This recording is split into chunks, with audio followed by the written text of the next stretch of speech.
For 10 long years, Grace and Daniel waited. Each day passed like a slow, heavy cloud. They prayed, they fasted, they visited doctors, they tried everything. But the one thing they desired most, a child, never came. Their house was quiet. The room they had prepared for a baby remained empty. Toys and baby clothes sat untouched. The crib stood as a reminder of dreams that never came true. At first, Daniel was hopeful. He told Grace, "Don't worry, God's time is the best." But as the years went by, his words became cold. He stopped smiling. He started spending more time outside the house, avoiding the painful silence that lived inside their home. One evening, after a quiet dinner, Grace finally gathered courage to speak. "Daniel," she said softly, looking into his tired eyes, "I have been thinking, maybe we should consider adoption." Daniel's jaw dropped and stared at her. "Adoption? Grace, what are you saying? We have waited for 10 years. Maybe this is how God wants to answer us. There are so many babies out there who need parents." "No," Daniel said firmly. "I don't want to raise someone else's child. Please, Daniel, just one baby.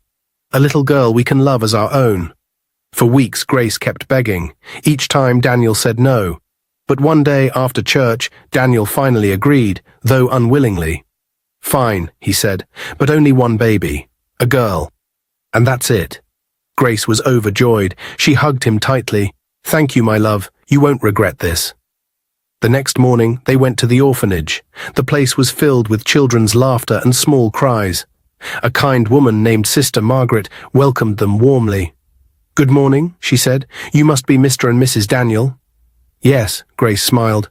"We are here to adopt a baby girl." Sister Margaret nodded. "Please, come with me." As they walked through the orphanage, Grace noticed a group of 6 little girls sitting quietly in a corner. They were holding hands, their faces filled with sadness. They looked so fragile and scared. Sister Margaret stopped and lowered her voice. "These girls lost their parents in a plane crash just 1 month ago. They are sisters. The youngest 4 are quadruplets, and the other 2 are their elder sisters." Grace's heart broke. She couldn't take her eyes off them. The little girls looked at her with tearful eyes, as if begging silently for help. "Has anyone come for them?" Grace asked. "No," Sister Margaret sighed. "Everyone wants only one child. Nobody wants to take all 6. But I don't want to separate them. They have lost enough already." Grace's eyes filled with tears. She turned to Daniel and whispered, "We can't leave them like this. We have to take all 6. Daniel's face turned dark immediately. He pulled her to a corner, away from Sister Margaret. "Have you lost your mind?" he hissed.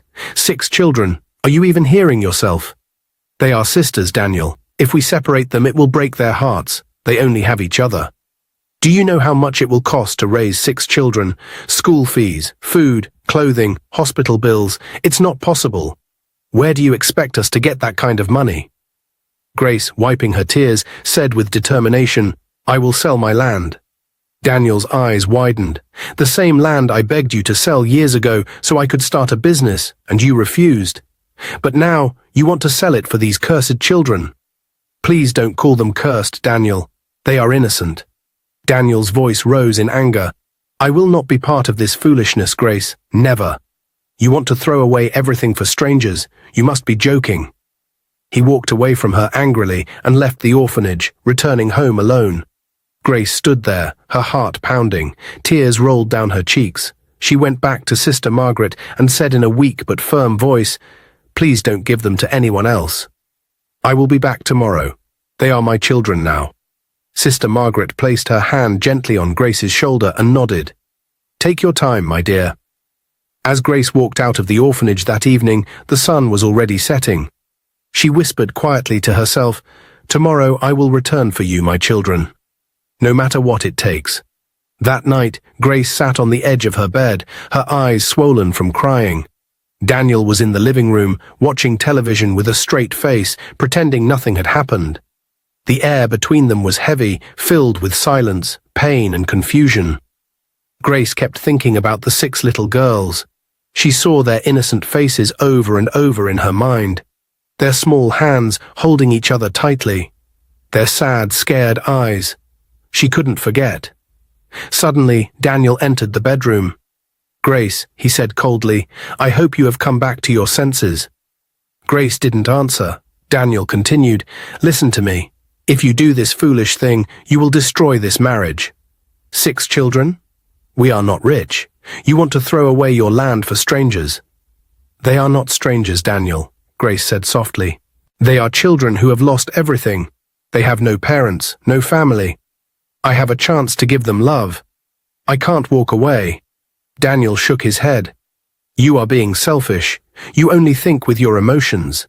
This is not love. This is madness." Grace's voice broke. "For 10 years I prayed to hold a child. God did not answer the way we expected, but maybe this is his answer." Daniel clenched his fists. "Don't bring God into your foolishness. If you sell that land, don't expect me to support you." Grace looked into his angry eyes and said quietly, "Then I will do it alone." Daniel stormed out of the room, slamming the door behind him. The next morning, Grace went to see Mr. Matthew, a family friend who had always admired her strength. "Grace, are you sure?" Matthew asked, surprised. "Yes," she said. "I want to sell the land. Please buy it. I need the money immediately." Matthew nodded. "You're a good woman, Grace. I will pay you tomorrow morning." "Thank you," she whispered. When Grace returned home, Daniel was waiting for her. "So you've made your choice," he said bitterly. "I have," she answered.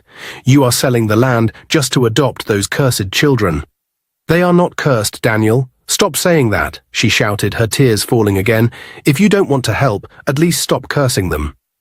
Daniel stared at her for a moment, his face cold, then walked away. That night, Grace couldn't sleep again. But this time, her tears were mixed with hope. Tomorrow, she would bring her daughters home. Early the next morning, Matthew gave Grace the money. She thanked him with all her heart and rushed to the orphanage. Sister Margaret greeted her with a warm smile. "You came back." "Yes," Grace said, breathless with joy. "Please start the process." "I'm ready." The girls were called to the office. As they entered, they looked scared, holding hands tightly. When they saw Grace, one of the elder sisters whispered to the others, "It's her."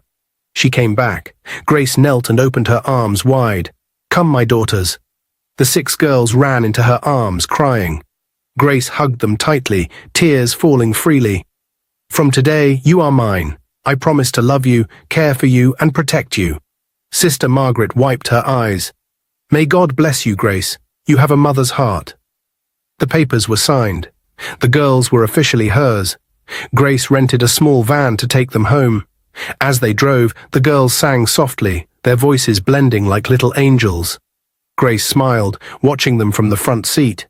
For the first time in many years, her heart felt full. When they arrived home, Daniel was sitting outside, looking angry and shocked. "You brought them here," he shouted. "Yes," Grace answered. "They are my daughters now." Daniel laughed bitterly. "You're mad, Grace. This house is not big enough for this nonsense. Don't think I'll help you." Grace held her head high. "I never asked you to." The girls stood close to Grace, frightened by Daniel's shouting. Grace turned to them and whispered, "Don't be scared, my angels. You are safe." Days turned into weeks. Grace worked hard to care for her daughters. She woke up early to prepare their meals, helped them with schoolwork, and comforted them when they had bad dreams. Daniel stayed distant. He barely spoke to Grace or the children. He came home late, angry and bitter. The house was divided, but Grace didn't give up.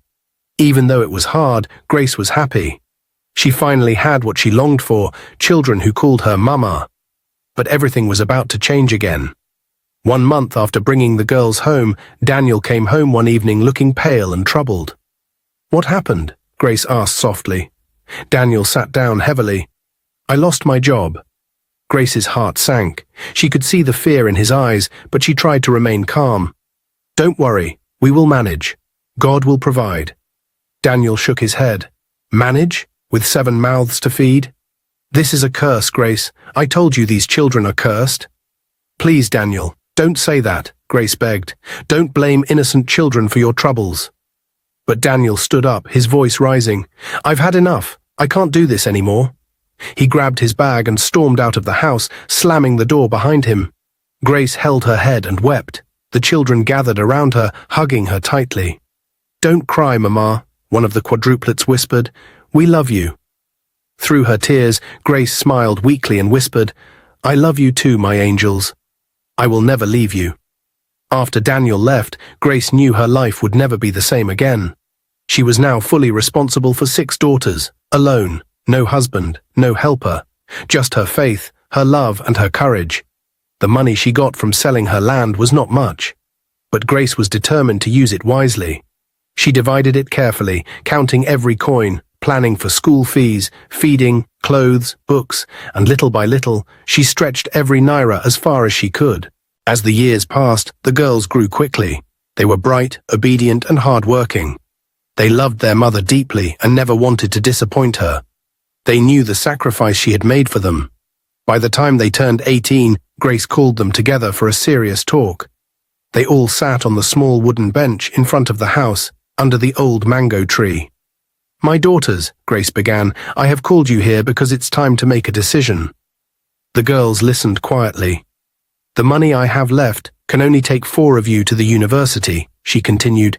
"The other 2 will stay back and help me on the farm so we can survive while your sisters study." The girls looked at one another. They didn't know what to say. "I wish I could send all of you to school," Grace said, her voice breaking, "but this is the best I can do now. If we work hard together, maybe later the others can go too." The 2 eldest, Mary and Sarah, stood up and said together, "Mama, let us stay and work with you.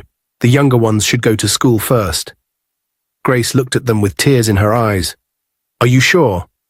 "Yes, Mama," Mary said with a gentle smile. "You have done enough for us. Let our sisters go first." The younger 4 girls burst into tears and hugged their elder sisters tightly. They didn't want to leave them behind, but they also knew it was the best choice. Grace hugged them all. "My beautiful daughters, God will reward your kindness. One day, all of you will shine." With the little money left, Grace was able to register the 4 younger girls into the university. It was not a big or famous school, but it was enough for them to chase their dreams. Back at home, Mary and Sarah woke up every morning before sunrise to work with Grace on the farm. They planted corn, yams, cassava, and vegetables. They sold the harvest in the local market.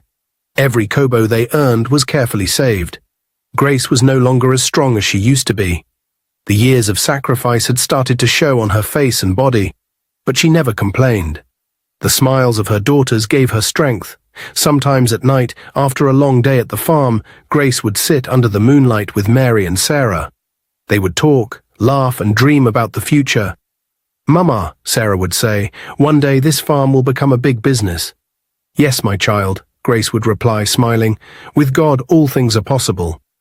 The 4 younger girls worked hard in school. They studied day and night, determined not to waste the opportunity their mother and sisters had given them. They lived a simple life at the university, sharing a small room, cooking their own food, and supporting each other.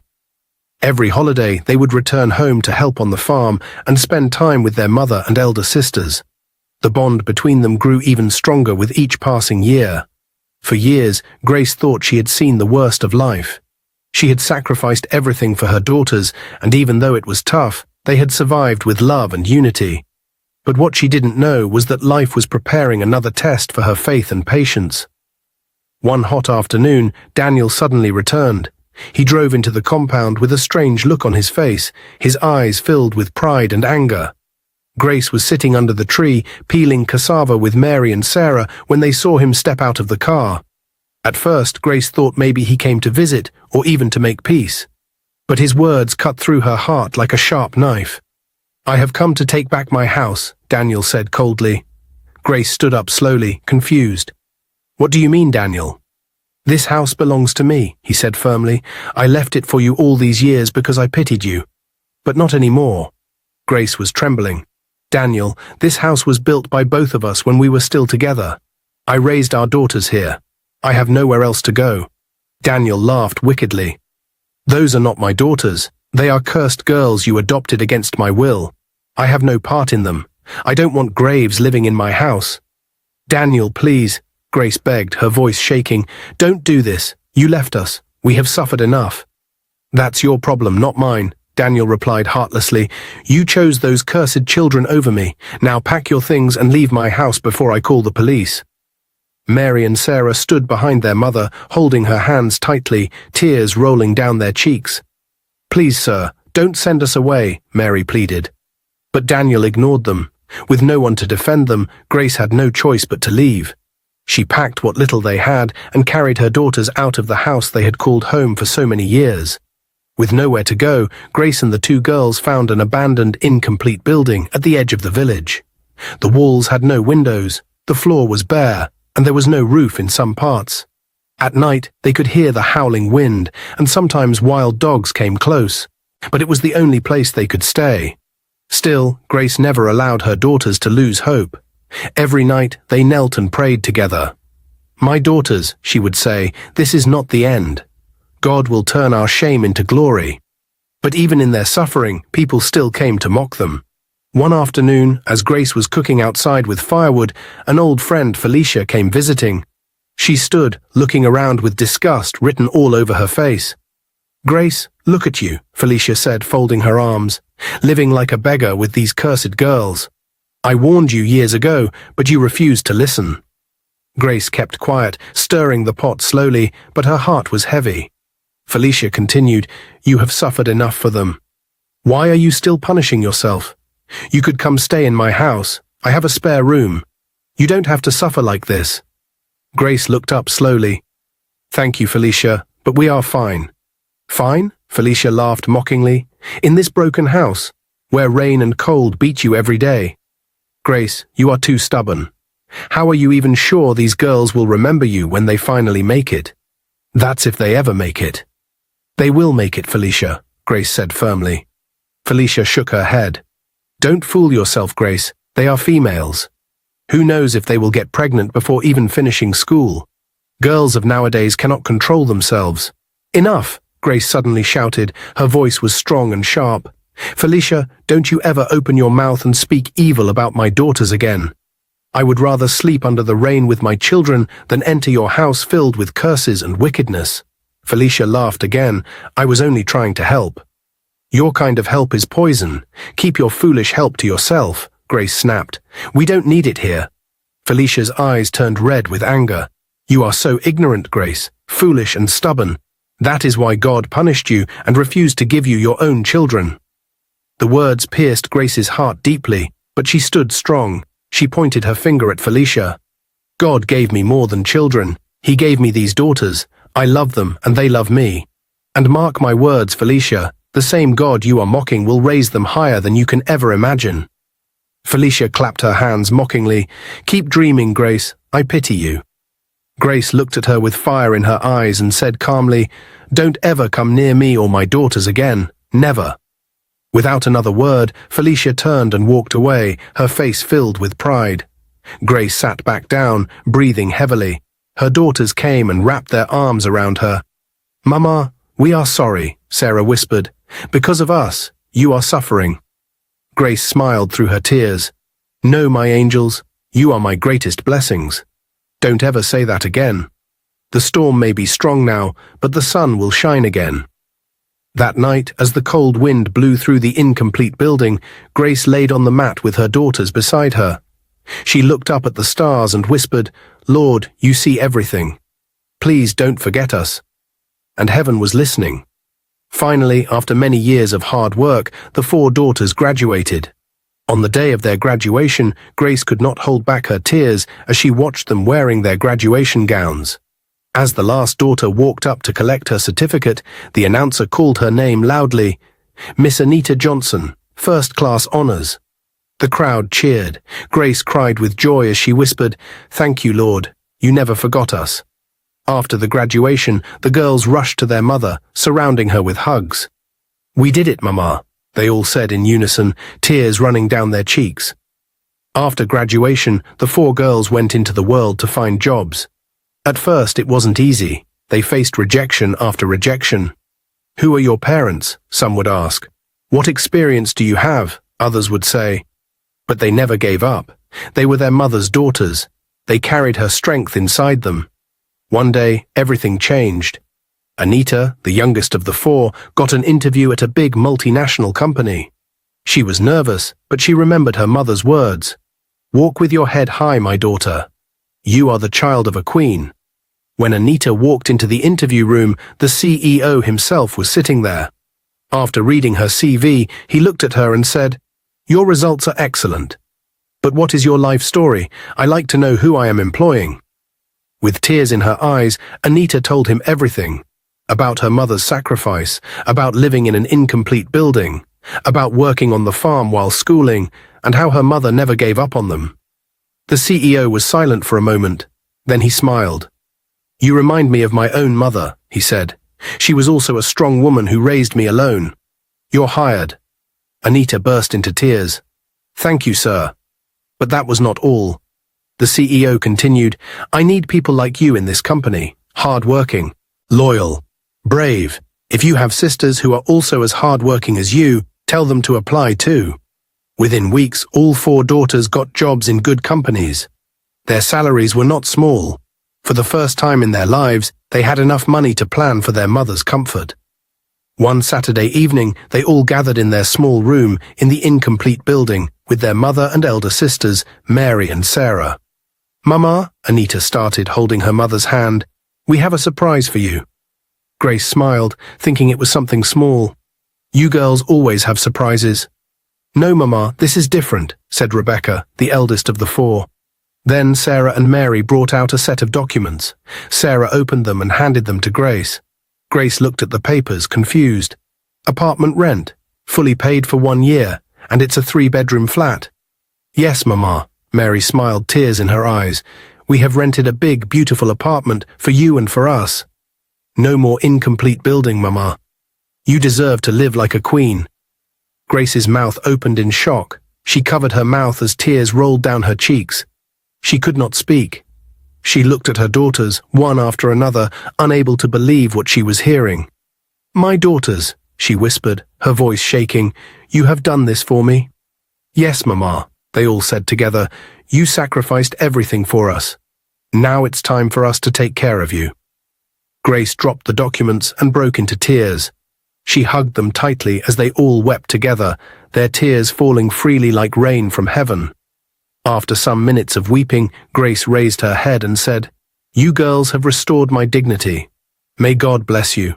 May God lift you higher than you can ever imagine." "Amen," they all replied loudly. The next day, they packed their few belongings and moved into their new apartment. As she entered the apartment for the first time, Grace stopped at the door, knelt down and said, "Lord, this is your doing. Thank you for remembering me." Mary and Sarah also got registered into school with the help of their younger sisters. They had waited for years, but finally they too were now starting their own education. "Mama," Mary said one night, "now it's our turn. We will study hard, just like our sisters, and make you even prouder." Grace held both of their hands. "My daughters, my heart is full. I am the happiest mother on earth." But the news of their success began to spread in the village. Many people who once mocked Grace started praising her. Some even said behind her back, "We never thought those cursed girls would make it." One afternoon, as Grace was coming back from the market, she met Felicia, the same friend who had once mocked and insulted her years ago. Felicia stood with her mouth open, surprised to see Grace wearing beautiful clothes, carrying bags of groceries, and smiling like a true queen. "Grace, is this you?" Felicia said, trying to force a smile. Grace looked at her calmly. "Yes, Felicia, it's me. I heard your daughters are now working in big companies. I even heard they rented a big house for you." God is wonderful," Grace smiled. "Yes, Felicia, God is indeed wonderful." Felicia tried to act friendly. "I was just about to visit you. We should talk and catch up." Grace shook her head gently. "No, Felicia, there's nothing to talk about. You chose your path and I chose mine. May God give you peace." Without waiting for another word, Grace walked away, her head high, her heart full of peace. Life was finally shining bright for Grace and her daughters. But sometimes, just when it seems peace has come to stay, the enemy comes knocking again. Daniel, who had once chased Grace out of his house and called her children cursed, had become completely broke. The business he started after he left Grace failed terribly. His new woman left him the moment the money finished. Friends abandoned him too. He was now a lonely, bitter, and poor man. One evening at a local bar, Daniel overheard some men talking about Grace's daughters. "Have you heard? Those girls their mother adopted are now working in big companies. Big salaries, big house, fine cars." Daniel's ears stood sharp. "Which girls?" he asked. "The ones Grace adopted after he left her," one man said. "Now they are rich. I heard one of them even works with a foreign company." Daniel's eyes turned red with jealousy. He could not believe his ears. All these years, he was suffering while Grace and the same girls he called cursed were now successful. That night, Daniel could not sleep. Evil thoughts filled his heart. "I must find my way back into that house. After all, I am still Grace's husband. She cannot enjoy while I suffer." The next morning, Daniel managed to get Grace's phone number from one of her old neighbors and called her. Grace was resting in her apartment when her phone rang.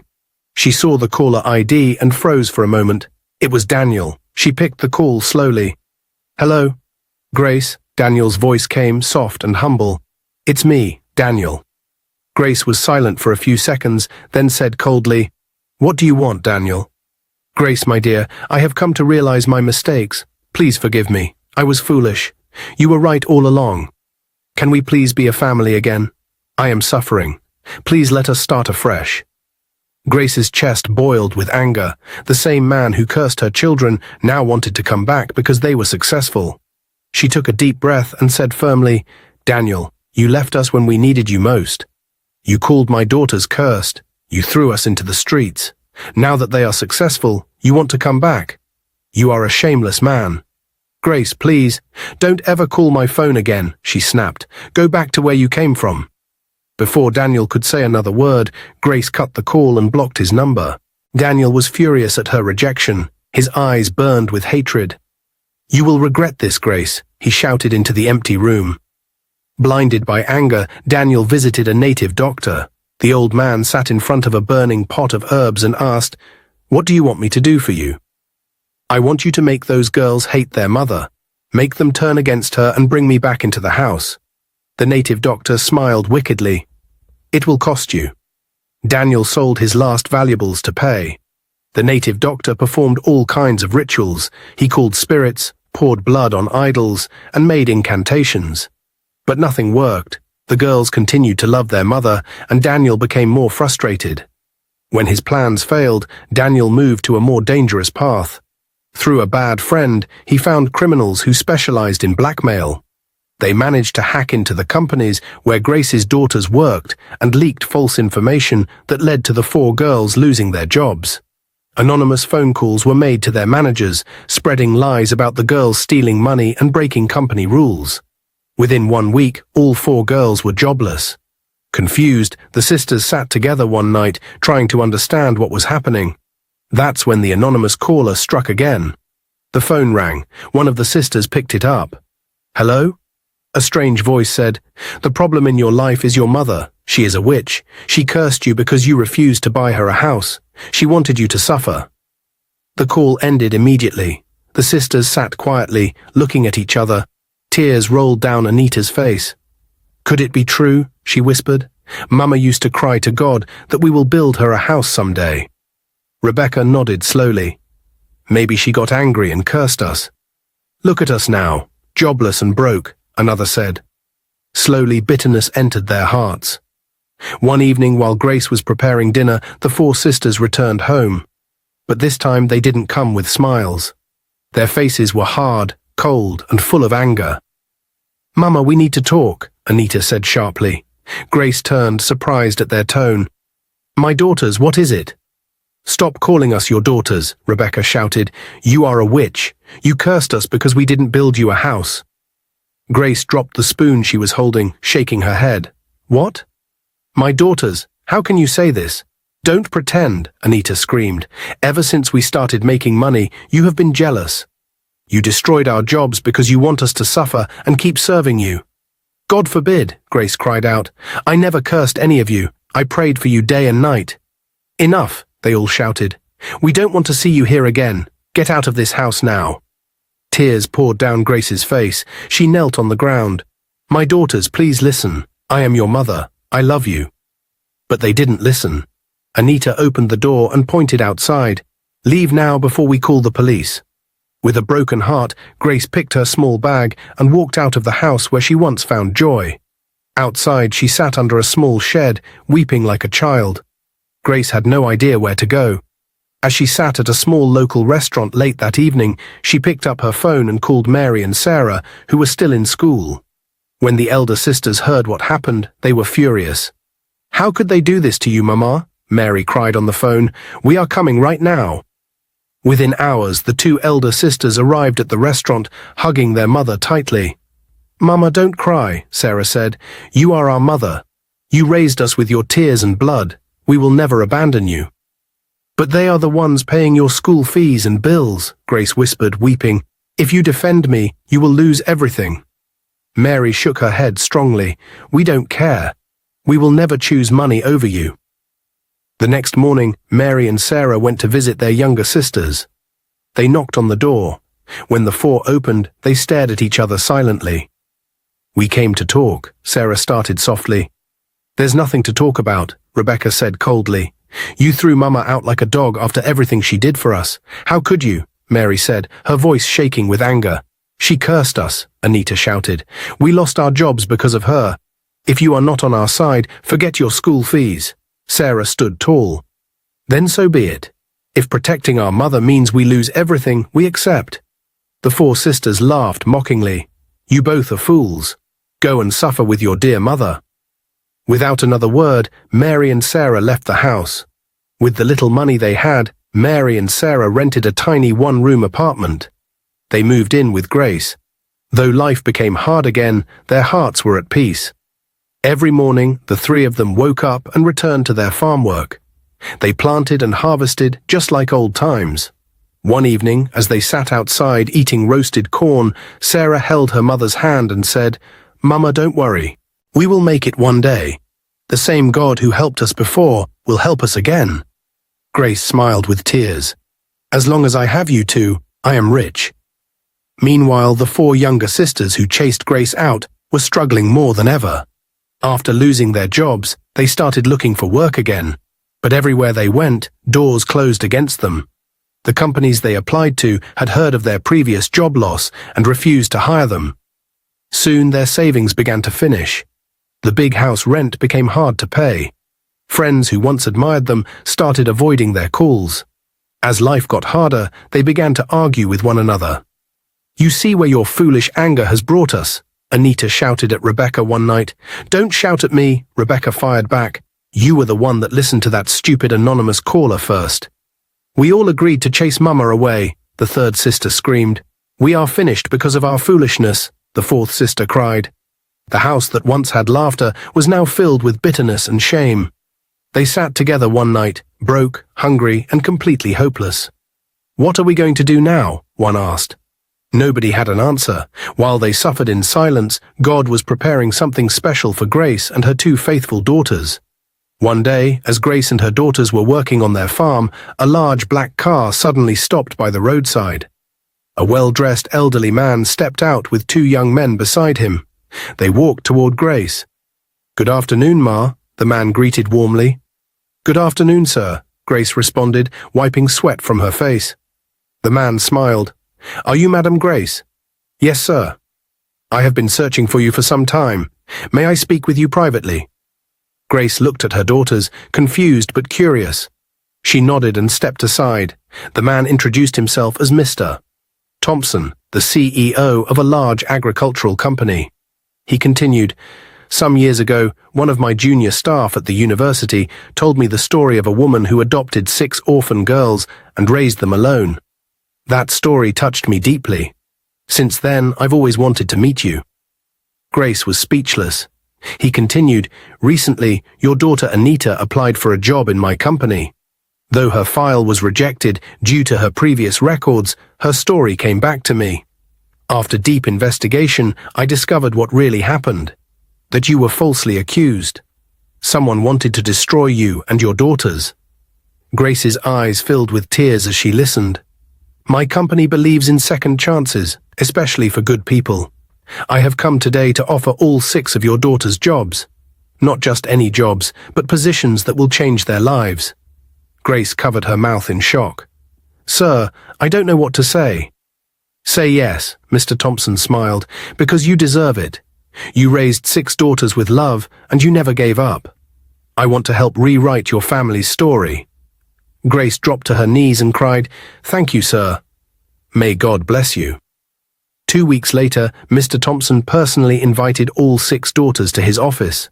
When Anita, Rebecca, and the other 2 heard about the offer, they could not believe their ears. They came with their heads bowed in shame, afraid to face their mother again. They were too ashamed to even look into Grace's eyes. "Mama," Anita started, breaking into tears, "we don't deserve your forgiveness." Rebecca knelt beside her. "We were foolish. We allowed anger and lies to blind us. We chased you away like a stranger. Please forgive us." The other 2 joined them, crying bitterly. Grace stood quietly, tears rolling down her cheeks. She looked at her 2 elder daughters beside her, then looked at the 4 kneeling girls. "My children," Grace whispered, "I carried all of you in my heart even before you called me Mama. I loved you when you had nothing. How can I stop loving you because of mistakes?" She knelt down and embraced them all tightly. They wept together, shaking. "Mama, we promise never to hurt you again," Anita cried. "I forgive you," Grace said softly. "Let us leave the past behind. God has given us a new beginning." The following week, all 6 daughters resumed work at the agricultural company. Mr. Thompson placed each of them in good-paying positions according to their degrees and talents.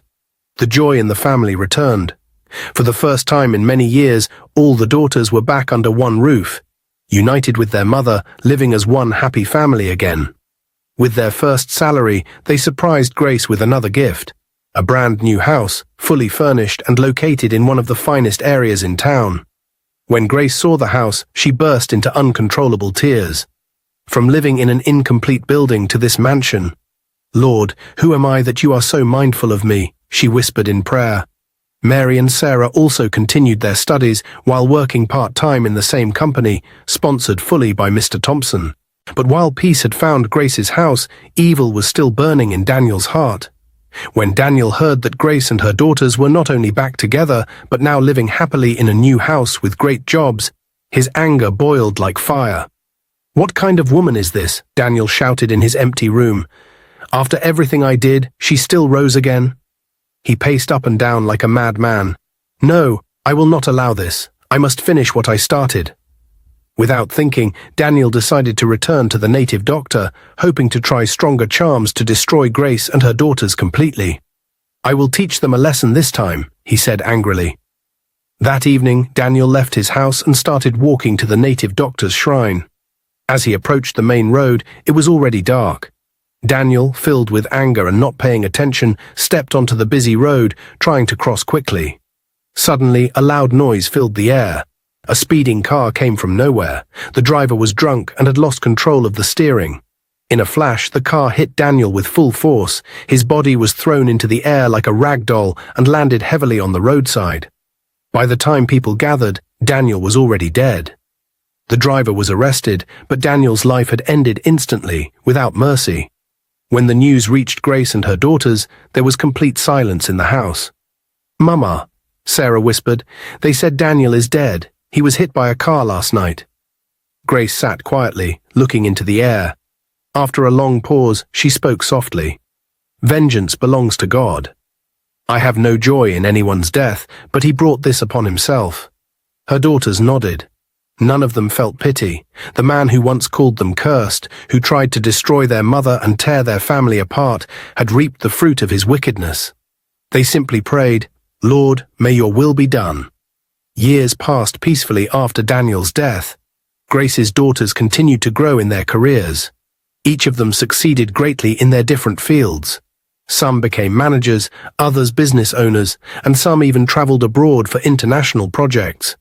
But no matter how far they went, they always returned home to their mother. They never forgot her sacrifices. One by one, the daughters found love and got married to good men who respected and loved their mother like their own. The weddings were grand, filled with joy and beautiful tears. Grace, dressed in elegant clothes, sat with pride at each wedding, watching her daughters walk down the aisle. At every wedding, guests would whisper, "Is this not the same woman who was once homeless?" Look at what God has done for her."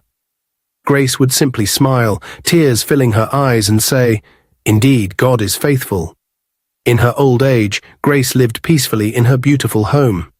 She was surrounded by grandchildren who filled the house with laughter once again. Every evening, as the sun set, she would sit on her balcony, watching the children play while her daughters and their husbands gathered around her. "My children," she would say often, "never forget that love and forgiveness will always win. And never forget what God has done for us." Her daughters always replied, "Yes, Mama, your story will be told for generations." And truly, Grace's story became a lesson not only for her family, but for the whole town. A story of love, sacrifice, patience, betrayal, and finally victory. Dear viewers, what lessons did you take away from this dramatic tale? We'd love to hear your thoughts in the comments below. If you enjoyed the story, give us a thumbs up, share it with friends, and hit that subscribe button. Don't forget to turn on notifications so you never miss out on our latest updates. Thanks for watching and stay blessed.